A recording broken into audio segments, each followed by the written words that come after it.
Essa história parece uma lenda, até você descobrir que começou com um caso real. Um hotel, um quarto, um horário. E a mesma história de cada hóspede que ousou passar a noite no quarto 307. O que você faria se acordasse às 3h17 da manhã e percebesse que não está sozinho? O Grand Astoria Hotel, em Portland, Oregon. Um edifício histórico construído em 1928, símbolo de elegância e sofisticação que atraía viajantes de alto perfil há décadas. Sua fachada imponente esconde segredos que a administração preferiria manter enterrados. Durante anos, funcionários e hóspedes compartilharam sussurros sobre eventos inexplicáveis. Mas havia um quarto em particular que carregava um peso diferente. O quarto 307. Este caso foi documentado através de relatórios internos, depoimentos de funcionários e registros de hóspedes que coletei ao longo de meses de investigação. O que você está prestes a ouvir transformou a vida de pessoas comuns que simplesmente queriam uma noite tranquila de sono. No terceiro andar do Grand Astoria, o quarto 307 parecia comum em todos os aspectos. Decoração clássica, vista parcial da cidade, mobiliário de qualidade. O que não aparecia nos folhetos turísticos era sua taxa de check-out antecipado. Ligeiramente mais alta que outros quartos, mas não o suficiente para levantar suspeitas. A gerência sempre tinha explicações prontas. Hóspedes com mudança de planos, questões de trabalho, emergências familiares. Durante os anos 90, pequenos incidentes começaram a ser reportados. Nada alarmante. Hóspedes mencionavam discretamente na recepção sobre ruídos vindos do corredor durante a madrugada. Outros relatavam uma corrente de ar frio inexplicável, mesmo com as janelas fechadas. A equipe de manutenção sempre encontrava explicações. Canos antigos, isolamento deficiente, características normais de um prédio histórico. Em setembro de 1997, o empresário Arthur Pennigalin se hospedou no 307 durante uma viagem de negócios. Homem metódico, acostumado a dormir profundamente. Na sua segunda noite, acordou bruscamente às 3h17 da manhã. Mais tarde, ele descreveria a sensação como se alguém tivesse sussurrado seu nome diretamente no ouvido. Olhou ao redor e percebeu uma sombra rápida no canto da visão. Pensou que fosse fadiga do trabalho. Voltou a dormir sem dar importância. No check-out, por educação, mencionou o episódio à recepcionista. Ela sorriu compreensiva e ofereceu desculpas pelos possíveis ruídos do hotel antigo. Pennigalin seguiu viagem sem pensar mais no assunto. Naquele momento, parecia apenas uma coincidência, mas o que o Sr. Pennigalin viveu seria o prelúdio de um padrão muito mais sombrio. 2 meses depois, a jornalista Sandra Reeves ocupou o mesmo quarto. Mulher cética, acostumada a investigar histórias estranhas. Dormia sempre com as cortinas fechadas e o ar-condicionado ligado. Na primeira noite, tudo normal. Na segunda, acordou exatamente às 3h17 da manhã. Sentiu um frio súbito tomar conta do ambiente. Verificou o ar-condicionado, que funcionava normalmente. Voltou para a cama e percebeu algo perturbador. A porta do banheiro, que tinha certeza de ter deixado fechada, estava entreaberta. Uma fresta de aproximadamente 10 centímetros, por onde escapava uma escuridão mais densa que o resto do quarto. Sandra levantou para fechá-la. Quando se aproximou, ouviu um som quase imperceptível, como se alguém tivesse segurando a respiração do outro lado. Ela empurrou a porta rapidamente. O banheiro estava vazio. Mas a sensação de estar sendo observada permaneceu até o amanhecer. Sandra fez o check-out no dia seguinte, 2 noites antes do planejado. Mencionou apenas que tinha recebido uma ligação urgente do trabalho. Mas isso foi só o começo. Durante 1998, mais relatos começaram a chegar. Sempre discretos, sempre minimizados. O padrão estava se formando, mas ainda não havia sido reconhecido. Margaret Chan, professora universitária, acordou às 3h17 e encontrou suas roupas cuidadosamente arrumadas em uma pilha no chão, como se alguém tivesse estado organizando seus pertences.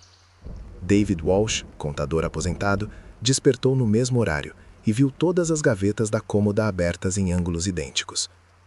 O que chamava a atenção não eram apenas os eventos em si, mas a precisão temporal. Todos acordavam exatamente às 3h17 da manhã. Não 3h15, não 3h20. Sempre 3h17. Em 1999, o gerente do hotel, Thomas Harriman, começou a notar o padrão. Discretamente, decidiu investigar. Passou uma noite no 307, determinado a descobrir se havia algum problema estrutural ou de segurança. Harriman era um homem prático, cético em relação a explicações sobrenaturais. Acordou às 3h17 em ponto. A primeira coisa que percebeu foi o silêncio absoluto. Nem o rumor típico do ar-condicionado, nem os sons distantes do tráfego. Um silêncio tão denso que parecia pressionar seus tímpanos. Levantou para verificar os equipamentos e notou que tudo funcionava normalmente. Mas o silêncio persistia, como se o quarto estivesse isolado acusticamente do resto do mundo. Quando voltou para a cama, viu algo que o fez questionar sua sanidade. No espelho da penteadeira, seu reflexo movia-se com um pequeno atraso. Levantou a mão direita e o reflexo a levantou meio segundo depois. Piscou e a imagem no espelho demorou para acompanhar. Harriman saiu do quarto naquela mesma madrugada e nunca mais falou publicamente sobre o que aconteceu. Mas funcionários próximos notaram que ele evitava o terceiro andar sempre que possível. O que veio depois foi pior. Em março de 2000, Lisa Kowalski, enfermeira de Chicago, se hospedou no 307 durante um congresso médico. Mulher corajosa, acostumada a plantões noturnos em hospitais. Tinha experiência com situações tensas e mantinha a calma sob pressão. Na segunda madrugada, acordou às 3h17 e percebeu que não conseguia se mover. Paralisia do sono, pensou inicialmente. Tinha estudado o fenômeno e sabia que era relativamente comum. Mas então percebeu que conseguia mover os olhos livremente. Podia piscar, podia olhar ao redor.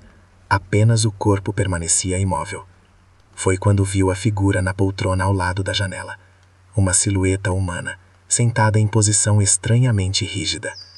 Lisa não conseguia distinguir características faciais na escuridão, mas tinha certeza absoluta de que alguém estava ali, observando.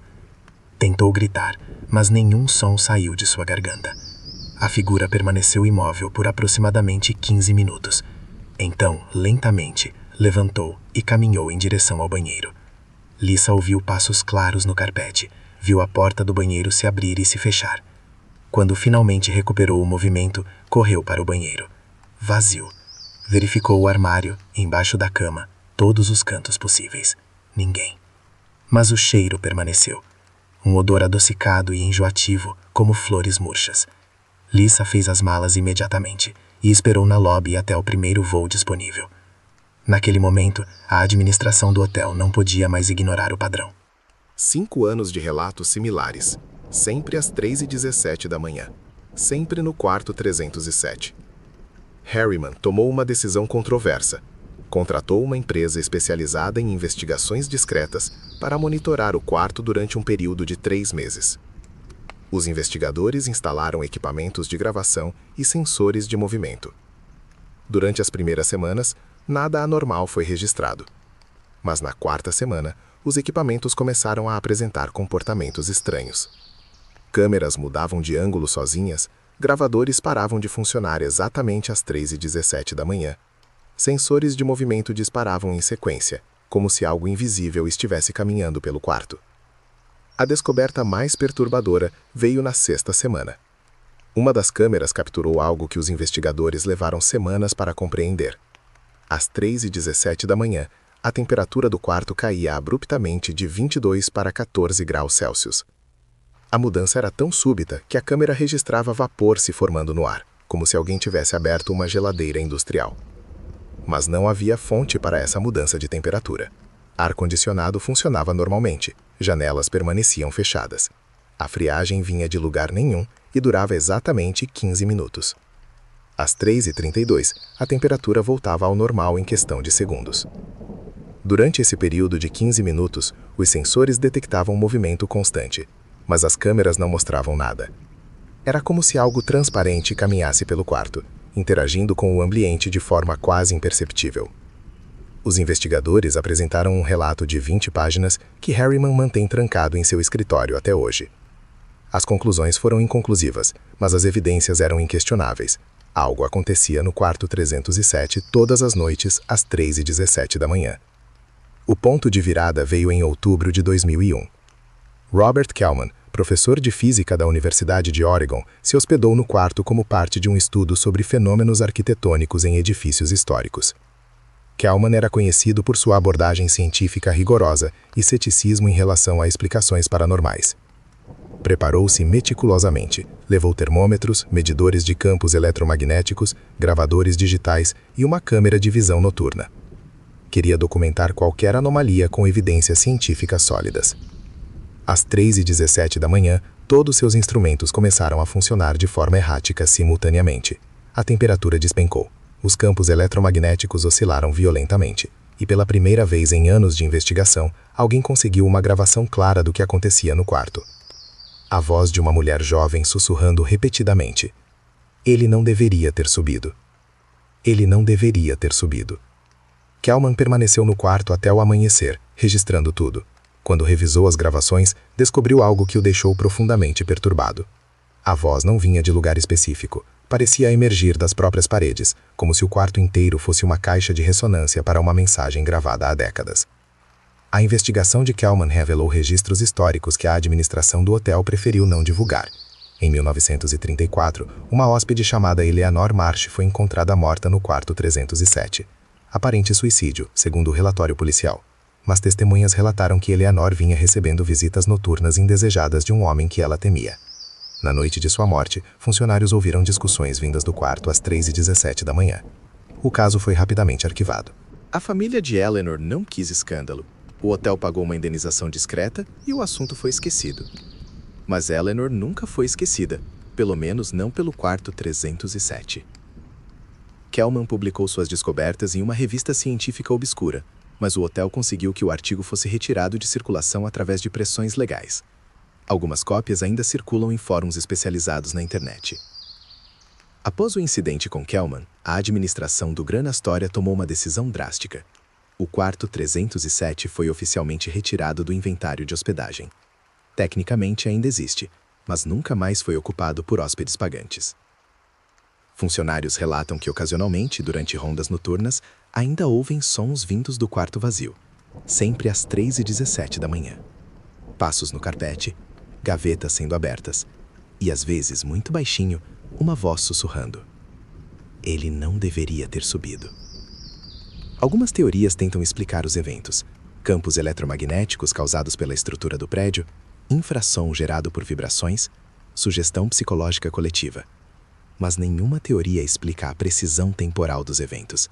Por que sempre 3h17? Por que sempre 15 minutos? Por que apenas naquele quarto? O Gran Astoria Hotel continua funcionando normalmente. Turistas visitam sem saber da história do terceiro andar. A administração atual evita discutir o assunto. Funcionários antigos foram orientados a não comentar sobre o quarto 307. Mas registros internos mostram que o quarto não está realmente vazio. Uma vez por mês, sempre na terceira terça-feira, um funcionário da limpeza precisa entrar para verificar o estado da mobília. Sempre durante o dia, nunca após o pôr do sol. Esses relatórios de inspeção, que consegui através de uma fonte confidencial, revelam detalhes inquietantes. Ocasionalmente, móveis são encontrados ligeiramente fora de posição. Gavetas abertas em ângulos específicos. Roupas de cama amarfanhadas, como se alguém tivesse dormido ali recentemente. E sempre, sem exceção, o termômetro registra a temperatura 14 graus mais baixa que o resto do andar. O caso foi arquivado sem respostas oficiais. A polícia de Portland classificou os eventos como coincidência estatística. O hotel minimizou os relatos como histeria coletiva. Mas as pessoas que vivenciaram aquelas 15 minutos no quarto 307 carregam memórias que desafiam explicações racionais. Até hoje, ninguém conseguiu explicar completamente o que acontece no terceiro andar do Gran Astoria Hotel. Eleanor Marsh foi apenas uma das muitas pessoas que passaram pelo quarto 307 ao longo das décadas, mas sua presença parece ter deixado uma marca permanente. Um eco temporal que se repete todas as noites no mesmo horário. Algumas pessoas dizem que se você passar em frente ao hotel após a meia-noite e olhar para a janela do terceiro andar, ainda pode ver uma luz fraca piscando no quarto 307. Sempre às 3h17 da manhã. Há coisas que talvez seja melhor não investigar, mas algumas histórias precisam ser contadas, para que as pessoas saibam que nem todos os mistérios têm explicações confortáveis.